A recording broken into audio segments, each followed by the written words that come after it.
Hello students, today we will read 6th chapter of Science, Health and Diseases. A disease is an illness that affects the health of a person. एक रोग, एक बीमारी है, एक कमज़ोरी है जो कि आपके शरीर को, आपके स्वास्थ्य को, एक इंसान के स्वास्थ्य को क्या करती है? अफेक्ट करती है, प्रभावित करती है. It is a condition that does not allow the body to function properly. ये एक ऐसी परिस्थिति है जिसमें कि आपका शरीर सही तरीके से काम नहीं कर पाता है. जब आप बीमार होते हैं तो आपकी जो बॉडी होती है, आपका शरीर सही काम नहीं करता है. It is an unhealthy condition of the body. ये क्या है? अस्वस्थ कंडीशन है आपके शरीर का. जब आप बीमार रहते हैं तो आपका जो शरीर है वो क्या रहता है? अस्वस्थ रहता है, अनहेल्दी रहता है, हेल्दी नहीं रहता है. Okay, good health is a state of being, of well being of the body and mind free from diseases. Good health क्या है? स्वस्थ आदमी कब रहता है? अच्छे स्वास्थ्य में इंसान कब रहता है? जब उस इंसान का शरीर, बॉडी एंड माइंड, शरीर और दिमाग दोनों ही बीमारियों से मुक्त रहे, फ्री फ्रॉम डिजीजेस रहे. तभी वो इंसान क्या होता है? स्वस्थ रह सकता है. कोई इंसान स्वस्थ तब है जब उसका मन और शरीर दोनों ही बीमारियों से मुक्त है, दोनों ही फ्री फ्रॉम डिजीज है. Okay, causes of diseases. बीमारियां क्यों होती हैं? क्या रीजंस हैं? क्या कॉजेज हैं बीमार होने के? किस कारण से बीमारी होती है? Certain diseases are caused by micro organism. कुछ बीमारियां ऐसी हैं जो कि माइक्रो ऑर्गेनिज्म की वजह से होती हैं. Micro organisms are extremely small living things. कुछ बीमारियां क्या होती हैं? माइक्रो ऑर्गेनिजम्स की वजह से होती है. माइक्रो ऑर्गेनिजम्स क्या है? ये बहुत ही छोटे लिविंग थिंग्स हैं, बहुत ही छोटे छोटे, जो कि हमें नेकेड आइज से नहीं दिख सकते हैं, जो कि हमें नंगी आंखों से नहीं दिखते हैं. इतने छोटे छोटे क्या है? लिविंग थिंग्स हैं, जीवित जीव जंतु हैं वो. That can be seen only with the help of microscope, जो कि सिर्फ माइक्रोस्कोप की मदद से ही दिख सकते हैं. हम उन्हें नेकेड आइज से नहीं देख सकते, नंगी आंखों से हम उन्हें नहीं देख सकते.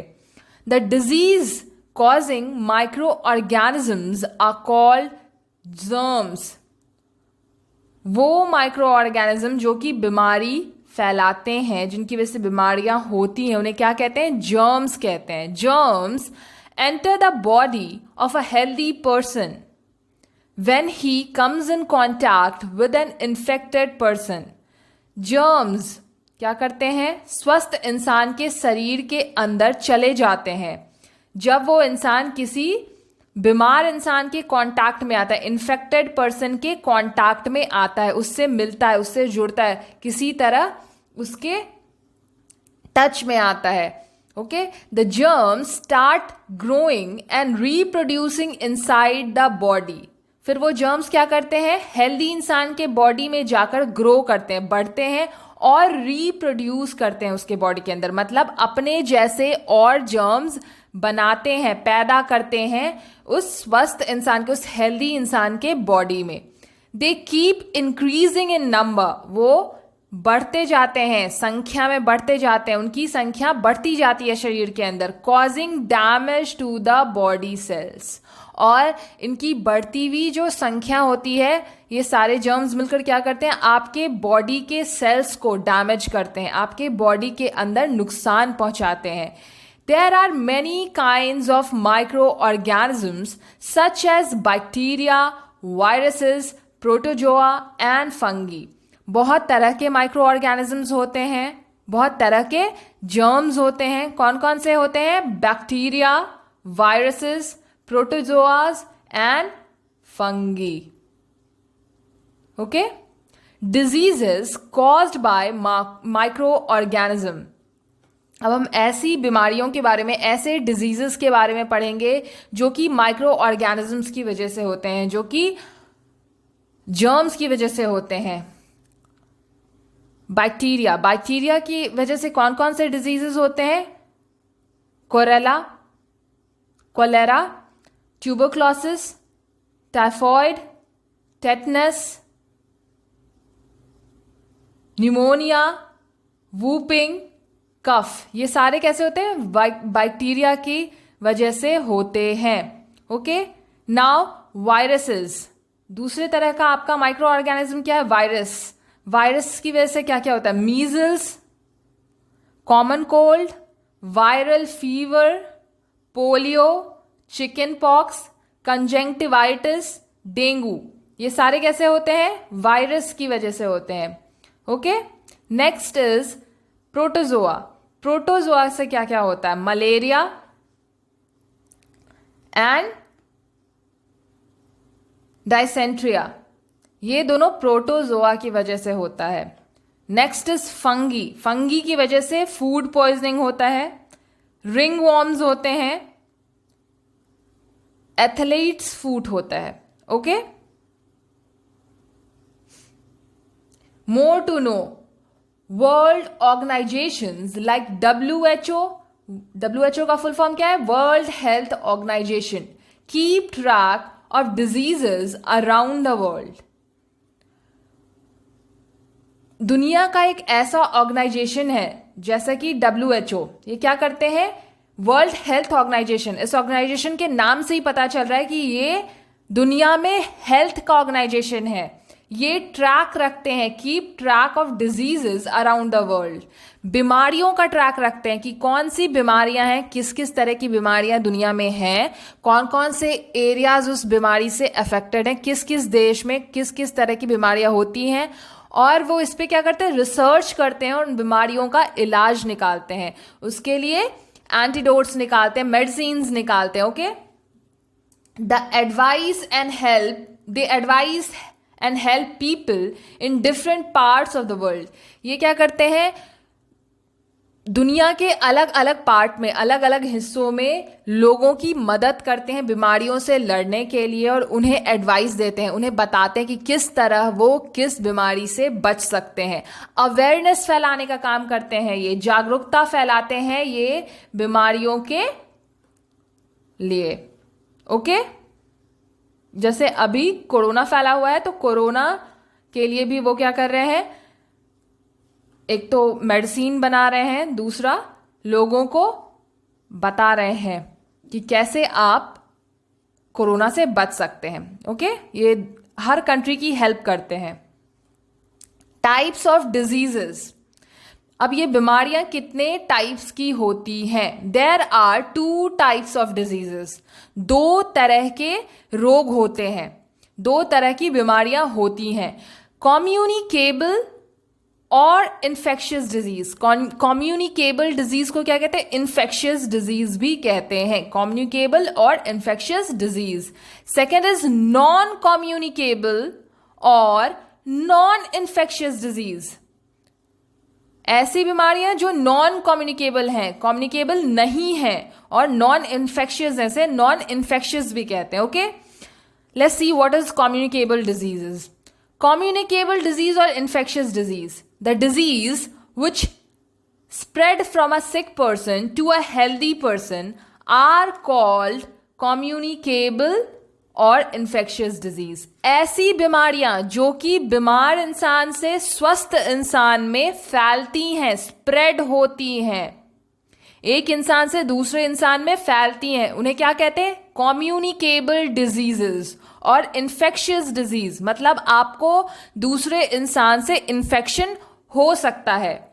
वो जो बीमारी है वो एक इंसान से दूसरे इंसान में कम्युनिकेट करती है, मतलब एक इंसान से दूसरे इंसान में क्या होती है? जाती हैं। Diseases that spread through air are called airborne diseases. अब ये जो बीमारियां हैं अब फैल रही हैं, तो फैलने का क्या हुआ? कुछ मीडियम होगा, किसी तरीके से फैलती होंगी, टच से, हवा से, पानी से। तो ऐसी बीमारियां जो कि हवा से फैलती हैं, Diseases that spread through air are called airborne diseases. Okay जो बीमारियां हवा से फैलती हैं उन्हें क्या कहते हैं? एयरबॉर्न डिजीजेस कहते हैं. कॉमन कोल्ड, इन्फ्लुएंजा जिसे फ्लू भी कहते हैं, chicken pox, small pox are examples of airborne diseases. कौन कौन सी बीमारियां एयरबॉर्न है? Common cold, flu, chicken pox, small pox, ये सारे क्या है? एयरबॉर्न डिजीज है, हवा से फैलती हैं. ओके.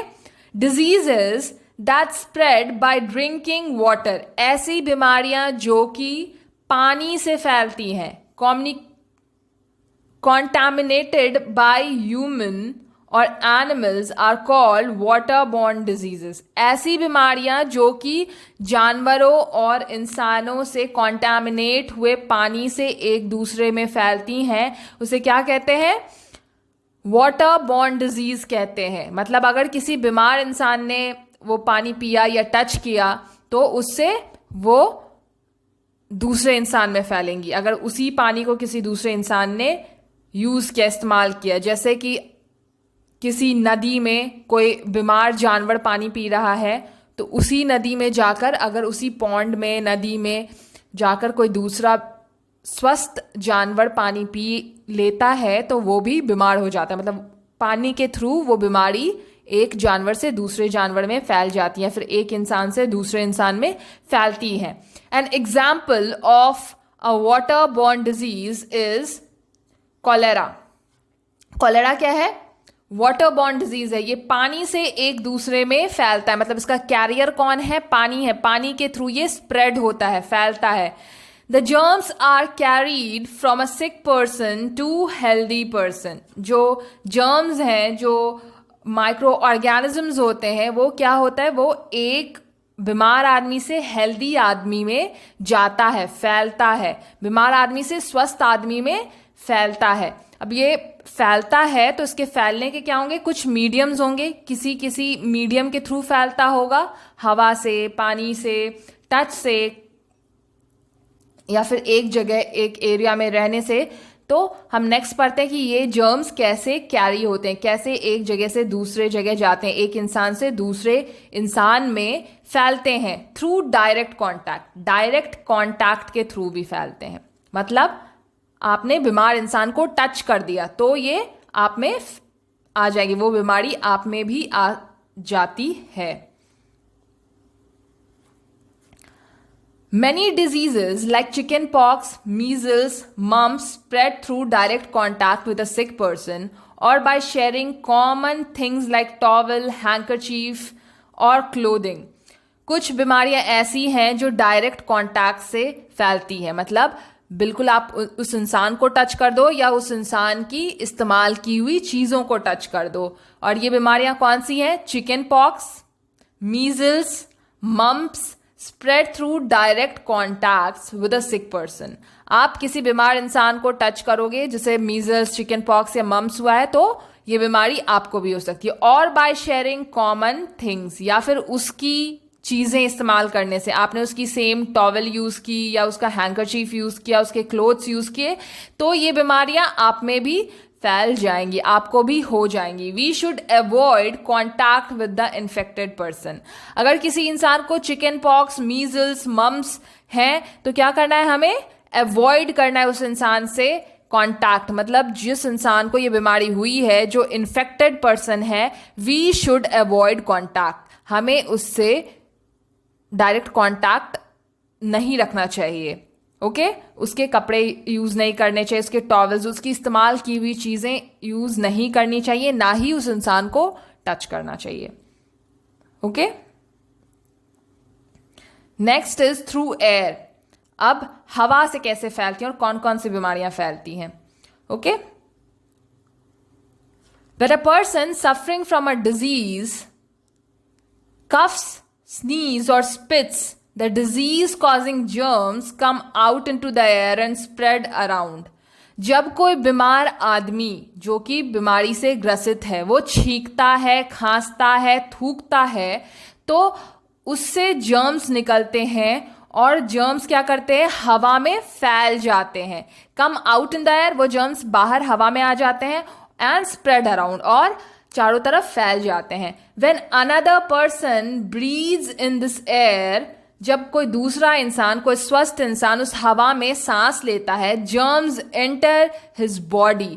जर्म्स क्या करते हैं, उसके शरीर में, उसके माउथ से, उसके नोज से अंदर चले जाते हैं एंड मेक हिम सिक, और उसे बीमार बनाते हैं। Common cold, flu and tuberculosis spread through the air. खांसी सर्दी जो होती है, कॉमन कोल्ड, फ्लूज और ट्यूबरक्लोसिस, टीबी जिसे कहते हैं, जो कि लंग इन्फेक्शन एक तरीके से। ओके, ये सारे क्या है, ये एयर स्प्रेडिंग डिजीज है, मतलब एयर से फैलते हैं। Okay, we should cover our mouth when we cough और स्नीज। इसीलिए अगर हमें खांसी या सर्दी हुई है तो हमें क्या करना चाहिए, अपने मुंह को कवर करके, मुंह को ढक कर खांसना या छींकना चाहिए, कफ या स्नीज करना चाहिए, so that we don't infect other people, कि हम दूसरे इंसान को बीमार ना कर दे, दूसरे इंसान को बीमारी से बचाने के लिए हमें ऐसा करना चाहिए। We should also avoid contact with the infected person, और हमें बीमार इंसान से, अगर किसी को सर्दी खांसी है तो उससे थोड़ा दूर रहना चाहिए, या फिर उसे ट्यूबरक्लोसिस है तो इन्फेक्टेड इंसान से, जिसे बीमारी है, उससे थोड़ी दूरी बनाकर रखनी चाहिए। Through contaminated food and water,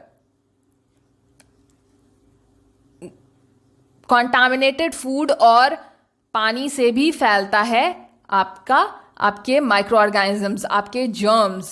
stele और नॉट प्रॉपरली कुक्ड फूड, बासी या ऐसे खाने जो कि सही तरीके से पके नहीं है, जो खराब है। अनक्लियर वाटर, गंदा पानी, can be a source of germs. ये सारे क्या हो सकते हैं, जर्म्स के सोर्स होते हैं। Typhoid, diarrhoea, cholera, jaundice, food poisoning are caused by eating or drinking contaminated food or water. Contaminated food और water को खाने से, पीने से क्या होता है, कोई सड़ा हुआ खाना या फिर जो खाना साफ सुथरा नहीं है, ऐसे खाने और पानी को पीने से आपको बहुत तरह की बीमारियां होती हैं। कौन कौन सी बीमारियां होती हैं, jaundice, cholera,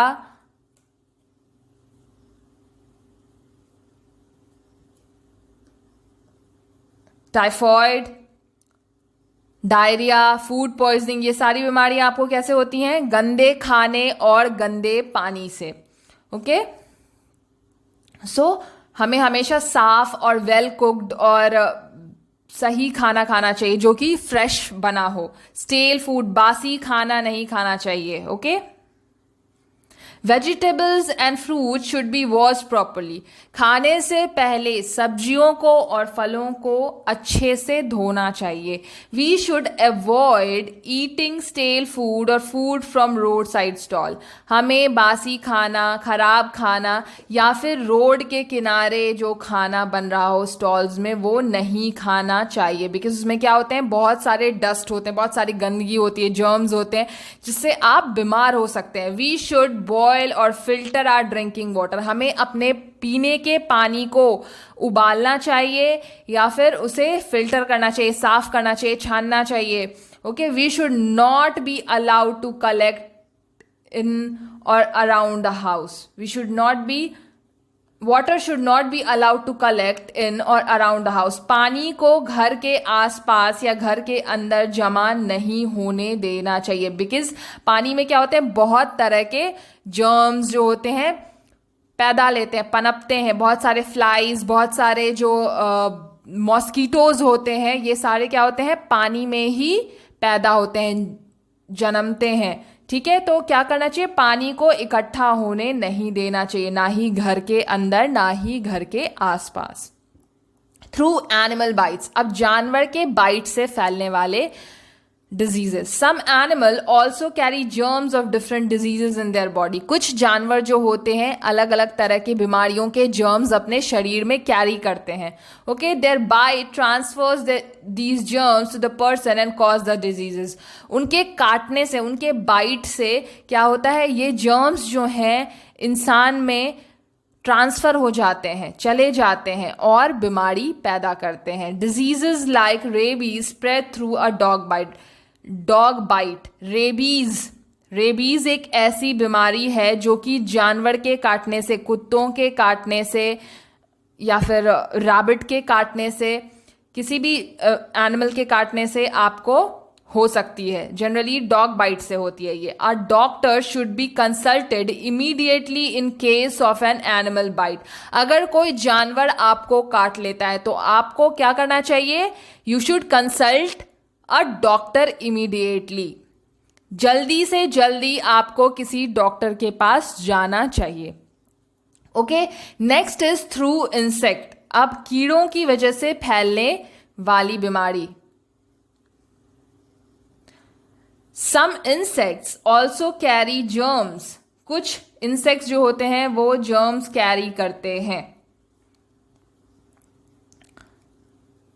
The living organism which carry diseases causing germs are called vectors.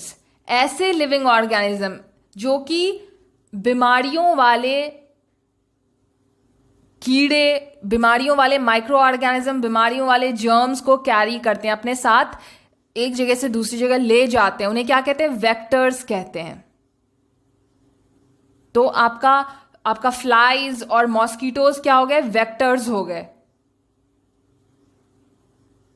क्योंकि इनकी वजह से क्या होती है? बीमारियां होती हैं। When these vectors bite a sick person, जब ये वेक्टर्स जो होते हैं किसी बीमार आदमी को काटते हैं, they suck blood containing germs of the disease. ये क्या करते हैं? मच्छर क्या करता है? आपको काटता है और किसी बीमार इंसान को काटता है और उसके ब्लड को सक कर लेता है, खींच लेता है। जिस ब्लड में क्या होते हैं? जर्म्स होते हैं, बीमारियों के जर्म्स होते हैं। When the same insect bite a healthy person, जब वही मच्छर किसी स्वस्थ इंसान को जाकर काटता है, the germs are transferred to him, तो वो बीमारियां बीमार इंसान से हेल्दी इंसान में, अनहेल्दी इंसान से हेल्दी इंसान में ट्रांसफर हो जाती हैं। Some insects like house fly sit on dirty garbage. अब ये हाउस फ्लाई है, मक्खी, जो कि डर्टी गार्बेज पे, कूड़े कचरे पे बैठती है, गंदी जगहों पे बैठती है। The germs from the garbage stick in the feet. इनके पैरों में क्या होते हैं? जर्म्स चिपक जाते हैं। When the same house fly sit on the food or clothing, the germs reach there. जब ये वही मक्खी क्या करती है? गंदगी से उठकर आपके खाने पे या आपके कपड़ों पे बैठती है, तो उन जर्म्स को अपने पैरों में चिपकाकर अपने साथ लाती है और आपके खाने और कपड़े पे छोड़ देती है। Mosquitoes and house flies are the most common vectors. Mosquito और हाउस फ्लाई क्या है? बहुत ही कॉमन वेक्टर। इनकी वजह से आम तौर पे बहुत सारी बीमारियां फैलती हैं। The common diseases spread by insect bytes. कुछ ऐसी बीमारियां जो कि इंसेक्ट बाइट से फैलती हैं, मच्छर के काटने से फैलती हैं। मलेरिया, डेंगू, चिकनगुनिया एक्सेट्रा, ये सारी क्या है? मच्छर के काटने से, मॉस्किटो बाइट से फैलती हैं। We should keep a surrounding clean. हमें हमारा आस पड़ोस साफ सुथरा रखना चाहिए। We should spray insecticides like DDT in and around our house. हमें DDT जैसे इंसेक्टिसाइड्स, कीड़े मारने की दवा क्या करनी चाहिए? स्प्रे करनी चाहिए अपने घर में भी और घर के आसपास भी, ताकि मच्छर या मक्खी आपके घरों में और आपके घर के आसपास ना आए, ना फैले, ना पैदा लें। Okay, more to know, one can not catch cold at the north pole in winter. North pole में ठंड के टाइम में किसी को भी क्या होती है? सर्दी नहीं होती। The winter temperature is so low in this part for the world that none of the standard diseases causing microorganism can survive there. वहाँ पे इतनी ज़्यादा ठंड होती है नॉर्थ पोल में ठंड के टाइम में कि वहाँ पे माइक्रो ऑर्गेनिज्म क्या है? खुद ही सर्वाइव नहीं कर पाते, तो दूसरे को बीमार क्या करेंगे? Okay, hygiene. Next is hygiene. आप कैसे साफ सफाई बनाए रख सकते हैं? Personal hygiene helps in preventing disease. खुद को साफ सुथरा रखने से आप क्या कर सकते हैं, बीमारियों से बच सकते हैं। खुद को साफ सुथरा रखकर आप बीमारियों से बच सकते हैं। Hygiene includes cleanliness of the body and surrounding. Hygiene, साफ सफाई में क्या क्या इंक्लूडेड होता है? सिर्फ खुद के बॉडी को ही साफ रखना नहीं है, आपको अपने सराउंडिंग को, आस पड़ोस को भी साफ रखना है। बॉडी के साथ साथ सराउंडिंग को भी साफ रखना है, इन विच वन लिव्स, जिसमें आप रहते हैं। A clean person is a healthy person. एक साफ इंसान स्वस्थ इंसान होता है। Balance diet, regular exercise and rest keep the body healthy. सही मात्रा में खाना, रेगुलरली एक्सरसाइज करना, हमेशा एक्सरसाइज करना और आराम करना, रेस्ट करना, ये आपके शरीर को क्या रखता है, हेल्दी रखता है, स्वस्थ रखता है। Okay. Vaccination, our body has the ability to kill the germs before they increase in number. हमारे शरीर के पास एक ऐसी एबिलिटी है जो कि जैसे ही हमारे शरीर में कोई जर्म्स जाता है तो उससे लड़ने के लिए, उससे फाइट करने के लिए हमारे बॉडी में ऑटोमेटिक ही क्या होते हैं,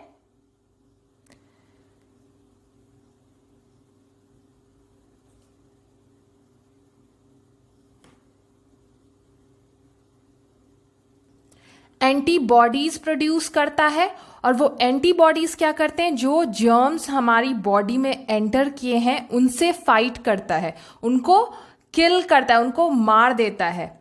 okay. This ability of the body can be increased by taking vaccines. हमारे बॉडी की जो ये एबिलिटी है खुद के अंदर एंटीबॉडीज प्रोड्यूस करने की, बीमारियों से लड़ने के लिए, उस एंटीबॉडीज की क्वालिटी को इंप्रूव करता है और नंबर्स को भी इंप्रूव करता है। क्या? Vaccines protect a person from certain diseases. और वैक्सीन्स क्या करते हैं, कुछ बीमारियों से लोगों को बचाते हैं, बचा कर रखते हैं। जैसे कुछ वैक्सीन्स जो है बच्चों को पैदा होते टाइम ही दे दिया जाता है ताकि उन्हें वो बीमारियां हो ही नहीं। They kill the diseases causing microorganism and reduce the risk of infection. ये बीमारियों के माइक्रो ऑर्गेनिज्म को क्या करते हैं, किल करते हैं, मार देते हैं और रिड्यूस करते हैं इन्फेक्शन को। माइक्रो ऑर्गेनिज्म मरेंगे तो क्या होगा, इन्फेक्शन कम होगा, उनके नंबर कम होंगे तो इन्फेक्शन का रिस्क कम होगा। The process of injection vaccines into the body of a healthy person is called vaccination. Vaccine को इंजेक्ट करना, वैक्सीन्स के इंजेक्शन जब किसी स्वस्थ इंसान को लगते हैं तो इस प्रोसेस को क्या कहते हैं, वैक्सीनेशन कहते हैं। This help the body develop immunity against the disease. ये आपके शरीर को किसी बीमारी के अगेंस्ट प्रतिरोधक क्षमता, इम्यूनिटी डेवलप करने में हेल्प करती है। किसी बीमारी से लड़ने के लिए आपके शरीर के अंदर क्या होती है, एक प्रतिरोधक क्षमता पहले से ही बन जाती है, इम्यून डेवलप हो जाता है कि वो बीमारी आपको होती ही नहीं है। Immunity is the ability of a body to recognise and destroy germs. Immunity क्या है, आपके शरीर की वो एबिलिटी है, वो क्षमता है आपके शरीर की कि वो पहले ही बीमारियों के जर्म्स को रिकॉग्नाइज कर लेता है, पहचान लेता है और डिस्ट्रॉय कर देता है, खत्म कर देता है। Vaccination is given between the age of 0 to 10 years। Vaccination जो होते हैं बीमारियों के, वो 0 से 10 years के बीच में, बच्चे के जन्मने के बाद से लेके 10 साल तक में बहुत सारी बीमारियों के वैक्सीनेशंस बच्चों को दिए जाते हैं। But vaccine for hepatitis A and chicken pox can be given at any as. Hepatitis A का इंजेक्शन और वैक्सीन और चिकन पॉक्स का वैक्सीन किसी भी उम्र में दिया जा सकता है।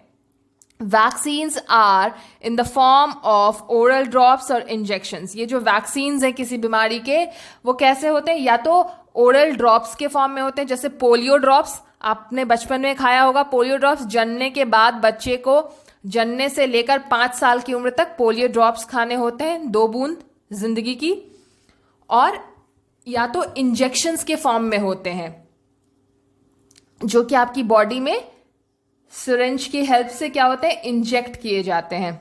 Vaccines are available for diseases like polio, measles, chickenpox, hepatitis and tuberculosis। किस किस बीमारियों के वैक्सीन्स हैं अभी तक हमारे पास? पोलियो के, मीजल्स के, चिकन पॉक्स, हेपेटाइटिस और ट्यूबरक्लोसिस। ये सारे वैक्सीन्स बच्चे को दिए जाते हैं उनके जन्मने के बाद। नॉन कम्युनिकेबल और नॉन इन्फेक्शियस डिजीज, ऐसी बीमारियां जो कि नहीं फैलती हैं। More to know the body's self-defense which attack invading germs and prevent illness are called this immune system। immune system प्रतिरोधक क्षमता किसे कहते हैं? शरीर का वो defence system which attack invading germs and prevent illness, जो कि जर्म्स को अटैक करता है, जर्म्स पे हमला करता है और उनको शरीर में घुसने से और बीमारियों से बचाता है। इसे क्या कहते हैं? इम्यून सिस्टम कहते हैं, प्रतिरोधक क्षमता कहते हैं हमारे शरीर की, जो कि हमारे शरीर को बीमार होने से बचाता है। Many white cell take part in fighting diseases. White cell जो होता है हमारे ब्लड में, हमारा ब्लड जो है 3 टाइप के सेल से बना है, white blood cell, red blood cell and platelets. तो जो आपके ब्लड में व्हाइट ब्लड सेल्स है ना, ये क्या करते हैं? बीमारियों से लड़ने का काम करते हैं। Many white cells take part in fighting diseases. Next is non communicable and non infectious disease. Diseases which do not spread from one person to another person is called non-communicable diseases। ऐसी बीमारियां जो एक इंसान से दूसरे इंसान में नहीं फैलती हैं उन्हें क्या कहते हैं? non-communicable disease कहते हैं। They are not caused by germs। ये germs से नहीं फैलती, माइक्रो ऑर्गेनिज्म से नहीं फैलती। They may be caused by the deficiency of nutrients in the body। ये शरीर में खनिज लवण की कमी से हो सकती है, न्यूट्रिएंट्स की कमी से हो सकती है।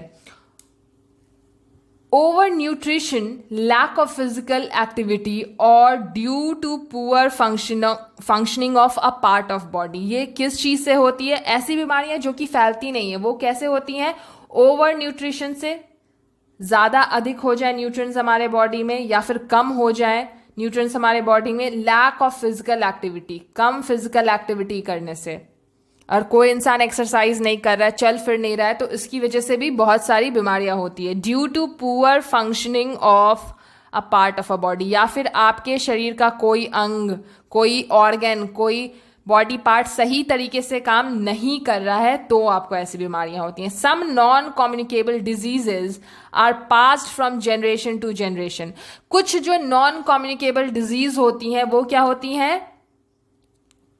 एक जनरेशन से दूसरे जनरेशन पास होती है। मतलब आपके पेरेंट्स को अगर हैं तो वो आपको भी होंगी, अगर आपके दादाजी को थी तो आपके पेरेंट्स को हुई, आपके पेरेंट्स को हैं तो आपको होंगी, ऐसे होता है। मतलब जनरेशन टू जनरेशन क्या होती है? पास करती है। जैसे हेरिडिटी डिजीज कहते हैं। हेरिडिटी मतलब आपके शरीर में वो आपके जन्म के साथ ही आती हैं। Okay, that is a child inherits the disorder from its parents. Generation to generation ये पास कैसे करती हैं? वो बच्चा, एक बच्चा जो होता है वो इसे इनहेरिट करता है अपने साथ, पहले से इस डिसऑर्डर को लेकर आता है अपने पेरेंट्स से। Okay, some non communicable diseases are diabetes. कुछ जो है नॉन कम्युनिकेबल डिजीजेस वो क्या है? Diabetes, blood pressure, cancer, obesity and heart disease. ये सारे क्या है? अगर आपके पेरेंट्स को है तो आपको भी होने के चांसेस हैं। जरूरी नहीं है कि हो ही, मगर जो होने के चांसेस होते हैं, लाइक डायबिटीज हो या ब्लड प्रेशर हो, कैंसर हो, ओबेसिटी हो, मोटापे की बीमारी, या फिर हार्ट डिजीज, हृदय रोग। Okay, next is diseases caused due to deficiency of nutrients. This we will read in next part of this video. Okay, so till now if you've understood the chapter clearly, Don't forget to like, subscribe and share the video. In next part, we will discuss the exercises of this chapter also. Okay? Thank you for watching this video, guys.